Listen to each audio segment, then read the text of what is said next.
Apa hukumnya kunut yang dikerjakan setiap subuh? Baik, Anda berbicara hukum berarti saya mesti jelaskan turunan hukum. Ingat bedakan ini ya, ada hukum dan sikap hukum, itu beda. Hukum dan sikap hukum. Kalau sikap hukum itu pilihan seseorang untuk menentukan dan memilih hukum mana yang sesuai. Tapi kalau hukum saja itu berarti semua turunan hukum yang dipesankan oleh Al-Quran dan Sunnah. Misal, hukum tentang bismillah itu bisa dibaca 4 cara dalam sholat. Seperti saya terangkan tadi malam. Bisa dijaharkan, disirkan, tidak dibaca sama sekali, atau dibaca rakaat pertama, selanjutnya tidak. Tapi sikap kita terhadap itu memilih salah satu. Itu sikapnya. Nah, kadang-kadang mohon maaf, kalau hukumnya sudah ada pilihan, tapi sikap hukumnya berbeda, sepanjang dalam kerangka hukum itu tidak perlu kita kemudian berselisih. Sepanjang dalam kerangka hukum yang sama. Karena kita tidak mungkin memaksakan seseorang selalu sama dengan kita. Kecuali kalau pada hukum yang sifatnya satu dalil, satu contoh, dan tidak ada sikap lain kecuali itu saja.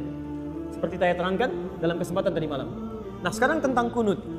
Kisahnya dimulai di saat Nabi SAW dalam fase dakwah, di awal-awal masa Islam di Mekah, tiba-tiba kedatangan tamu dari distrik Bi'r Ma'unah. Bi'r Ma'unah agak banyak ini. Menyampaikan bahwa, ya Muhammad, ya Rasulullah, di tempat kami orang-orang yang masuk Islam. Semuanya masuk Islam. Awal masa dakwah, kedatangan informasi satu desa, bedol desa masuk Islam. Kira-kira senang atau tidak?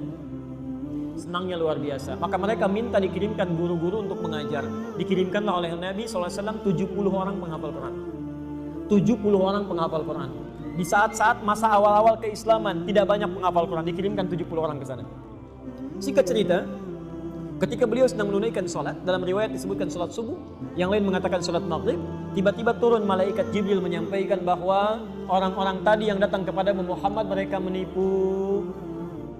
Karena ternyata orang-orang itu ketika sampai di Bi'r Ma'unah semuanya dizalimi, bahkan dieksekusi dan syahid. Jadi mereka semua dibantai, dibunuh. Jadi ada yang menipu mengatakan masuk Islam, dikirimkan pengajar tapi kemudian disakiti, dizalimi. Nabi dengan sifat kemanusiaan yang marah pada saat itu, kemudian beliau berdoa kepada Allah Subhanahu wa taala. Ada yang mengatakan doanya sebelum ruku, ada yang mengatakan bangkit dari ruku. Maka beliau mengatakan Allahumma adzib fulan, Allahumma al'anhum, ya Allah tolong hukum si fulan, tolong laknat si fulan. Bahkan disebutkan sebagian dari suku-sukunya, Bani Kedha, Bani Kedha, Bani Kedha. Itu berlangsung selama sebulan. Berlangsung selama sebulan. Hingga turunlah kemudian Quran surah ketiga Ali Imran ayat 128 sampai 129. Posisi paling kanan sebelah bawah di mushaf standar. Quran surah ketiga Ali Imran ayat 128 sampai 129. Ayat 128 ini poinnya. Laisa laka minal amri syai'un aw yatuba 'alaihim aw yu'adzibahum fa innahum zalimun. Ketika Nabi berdoa dengan kalimat hukum ya Allah, laknat si fulan ya Allah, tiba-tiba ayat yang turun itu begitu mengejutkan. Muhammad, kamu tidak punya hak untuk menghukum seseorang atau melaknat seseorang karena dia pernah berbuat salah. Hak Allah untuk menentukan siapa yang dilaknat atau untuk menghukum seseorang. Perhatikan ini kalimatnya indah sekali, indah sekali. Ini ingin memberikan keterangan kepada Nabi SAW bahwa tugas Nabi itu berdakwah dalam kebaikan. Sekalipun cuma berdoa, maka bila bisa berdoa yang baik-baik, maka hindarkan doa yang tidak baik. Ingin mengajarkan bahwa Muhammad, kamu masih berada di awal dakwah. Jangan cepat merasa panas, kemudian cepat menyinggung, minta dihukum dan sebagainya. Kalau nanti sikapnya seperti itu, nanti lama-kelamaan gak ada bedanya dengan umat terdahulu. Nabi Nuh ketika umatnya mulai menyimpang, minta kepada Allah, ya Allah, setelah berdakwah ya Allah, umat ini gak mau menerima ya Allah, maka turun azab Allah Subhanahu wa taala. Kamu untuk umat terakhir sampai dengan kiamat. Kalau sikap sekarang minta umatnya dihukum, maka bagaimana dengan sikap dan keadaan mereka nanti sampai kiamat? Jangan-jangan gak ada umat nanti sampai kiamat karena nabinya belum apa-apa sudah minta kemudian untuk menghukum. Maka turun ayat untuk meluruskan kepada Nabi supaya berdoa dalam kebaikan-kebaikan. Baik. Ini bukan Nabi salah, bukan nilai kemanusiaan yang menjadikan bahwa mereka penipu. Sedangkan ini masih ada di awal dakwah. Tapi Allah kemudian menanamkan kesabaran dalam diri Nabi. Yang paling indah, turunlah kemudian ayat ini. Setelah ayat ini turun, terjadi dua peristiwa. Satu, Nabi tidak membacakan lagi doa tadi. Ya Allah, laknat si fulan, ya Allah hukum si fulan. Tapi kemudian merubah doanya menjadi doa yang baik. Dalam bahasa Arab, sesuatu yang baik yang dimohonkan kepada Allah Subhanahu wa taala singkatnya disebut dengan kunut namanya. Kunut. Permohonan yang baik-baik sebagai ketaatan kepada Allah. Karena Allah perintahkan berdoa dengan yang baik, ya maka sifatnya disebut dengan kunut. Tapi maka peristiwa yang pertama, fokus, Nabi tidak membacakan doa itu lagi, lalu mengajarkan kepada cucunya Al-Hasan, kepada sebagian sahabatnya, doa yang terbaik sebagai pengganti doa yang ini. Apa doanya? Allahumma hadini fiman hadait, wa'afini fiman afait, wa tawallani fiman tawallait, wa barik li fima atait, wa qini syarra ma qadait. Tidak pakai birahmatika ya. Tidak pakai birahmatika, tapi dalam hadisnya wa qini syarra ma qadait. Itu yang diajarkan oleh Nabi sallallahu alaihi wasallam. Maka kemudian ada yang meriwayatkan Nabi tidak pernah membacakan doa itu lagi, dicukupkan ya, tapi kemudian sahabat mempraktikkan doa itu dalam salatnya. Ada yang menggunakan saat witir, ada yang menggunakan saat Ramadan, ya di 10 malam terakhir, bahkan ada yang menggunakan dalam kesempatan salat subuhnya. Dan itu didiamkan oleh Nabi sallallahu alaihi wasallam.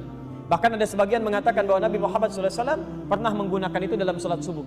Walaupun sebagian memandang riwayatnya lemah, ada yang mengatakan yang lain riwayatnya kuat. Dari sini, Bapak Ibu sekalian, karena Nabi sallallahu alaihi wasallam tidak mempraktikkan doa yang tidak baik tadi, kemudian mengajarkan doa yang baik ini, dan beliau mendiamkan sahabat yang mempraktikkan, tidak melarangnya, ya, maka disinilah kemudian para ulama melihat itu, lalu menyikapi dan mengambil kesimpulan dengan 3 kesimpulan. 3 kesimpulan. Karena Nabi tidak mengatakan langsung. Kalau Nabi mengatakan sudah nggak usah berdoa, selesai masalah. Kalau Nabi mengatakan berdoa ya, ini bagus, selesai masalah.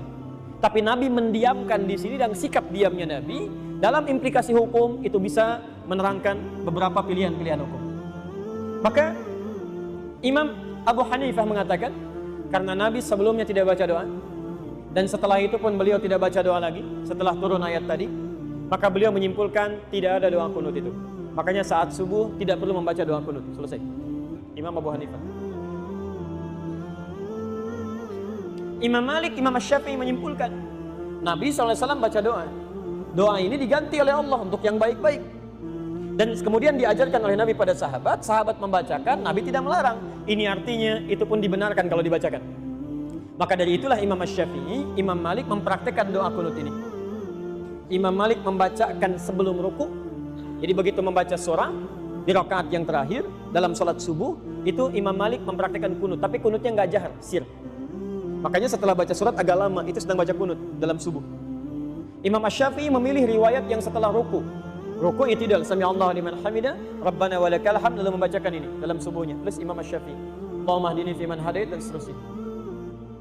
Imam Ahmad bin Hanbal mengambil jalan tengah. Ini Nabi sebelumnya nggak berdoa. Ada peristiwa besar terjadi yang membutuhkan doa, kemudian Nabi berdoa dengan itu. Setelah itu Nabi tidak berdoa lagi. Ini artinya doa ini bisa dihadirkan dalam peristiwa-peristiwa yang menuntut doa itu disertakan oleh kita, karena ketidakmampuan kita berada di sana. Peristiwa dahsyat besar yang meminta kita atau menuntut kita menghadirkan doa, itu dalam bahasa Arab disebut dengan nazilah. Nazilah, maka dikenal dengan istilah kunut nazilah. Doa kunut yang dibacakan ketika terjadi peristiwa genting yang membutuhkan doa. Yang ada di Palestina, yang ada di Aleppo kemarin, yang ada di Syria dan sebagainya. Maka dikenal dengan istilah kunut nazilah. Tiga-tiganya disepakati oleh para ulama, baik di zaman itu sampai di zaman kini. Ini ijtihad para ulama yang dibenarkan dan sah dilakukan ketika memilih satu di antara ketiganya. Karena Nabi memang memberi peluang yang sama untuk bisa mengerjakannya atau tidak sama sekali.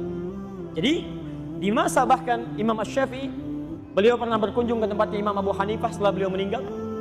Masya Allah, Pak. Imam Syafi'i kunut, Abu Hanifah dan muridnya tidak.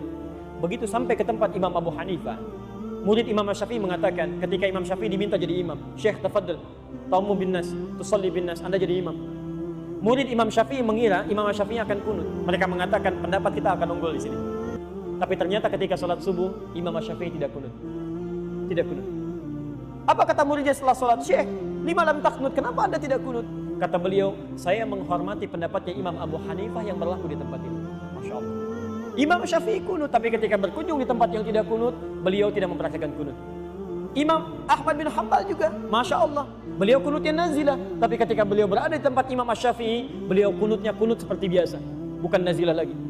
Jadi di sini indah sekali. Para ulama saleh, hafal Quran, menulis kitab hadis, dekat dengan Allah, saling menghormati satu sama lain. Walaupun beda pendapat, tapi masih bisa minum teh sama-sama, tersenyum sama-sama, dan ada dalam kebaikan. Antum bukan imam besar, jadi makmum juga jarang, hafal Quran juga tidak, hadis belum dituliskan, Masya Allah. Kenapa masalah ini jadi pada ribut? Yang kunut benar, yang tidak kunut benar, yang salah, yang tidak sholat subuh. Selesai. Nah, sekarang selesai sederhana. Jika imamnya kunut, antum ikut kunut. Mengaminkan, selesai. Ya, persoalan mengangkat tangan atau tidak itu persoalan lain. Tidak harus mengaminkan mengangkat tangan. Saya tadi subuh imamnya kunut. Saya mengaminkan tapi tidak harus mengangkat tangan. Kalau imam dia berdoa boleh mengangkat tangan. Ya, jadi begitu mengatakan Allahumma hadina fiman hadait, saya katakan amin. Karena makmum itu tugasnya mengikuti imam. Dan kalaupun imamnya nggak kunut, antum biasa kunut, antum nggak usah kunut. Apalagi imam salam, antum sujud sahwi itu nggak usah. Awas jangan terlampau soleh di sini. Awas karena tugas makmum itu mengikuti imam. Imam ruku, antum ruku. Imam sujud, antum sujud. Imam kunut, antum kunut. Imam nggak kunut, antum nggak usah kunut. Selesai ya? Gampang sebetulnya. Allahu Akbar. Yang salah, yang tidak, kita sepakat di sini. Saya dulu di Tripoli dapat kunjungan dari ketua PBNU dulu. Datang, ya, mengatakan, alhamdulillah kata Ustaz. Di Indonesia sekarang NU dan Muhammadiyah sudah kompak. Subuhnya nggak pakai kunut katanya. Masya Allah saya bilang, bisa begitu? Iya, karena nggak pada ke masjid semuanya masing-masing.